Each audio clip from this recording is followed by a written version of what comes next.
नमस्कार प्यारे विद्यार्थियों। आप बहुत सी चीजें याद करने की कोशिश करते हैं लेकिन आपको याद नहीं होती है। तो आज मैं आपको लॉ ऑफ लर्निंग बताऊंगा।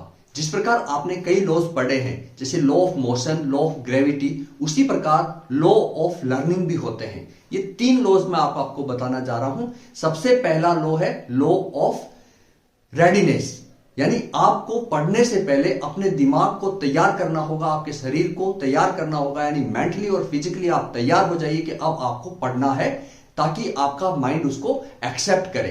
तो लॉ ऑफ लर्निंग जो है उसका पहला है रेडीनेस, आपको तैयार हो जाना चाहिए।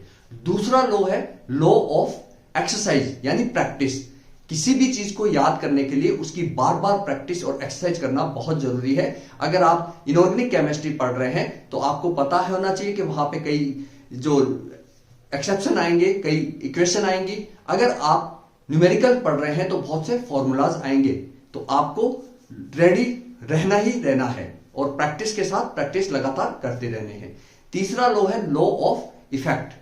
ये सबसे इंपॉर्टेंट है, यानी पढ़ने के बाद अगर आपको अच्छा फील नहीं हो, आपको मजा नहीं आए, आप अपने आप को खुश महसूस नहीं कर रहे हैं, इट मींस आपके दिमाग ने उस पढ़े हुई चीज को एक्सेप्ट नहीं किया है। तो अब आपको दोबारा से तैयारी करने में दोबारा पढ़ना पड़ेगा। उसी टॉपिक को आप दोबारा पढ़िए ताकि आपका दिमाग जो है उसको एक्सेप्ट कर ले। तो ये जो लॉ ऑफ लर्निंग है, law of exercise, law of readiness and law of effect, ये तीनों चीज अगर आप करके चलेंगे तो आपको याद करने से कोई नहीं रोक सकता।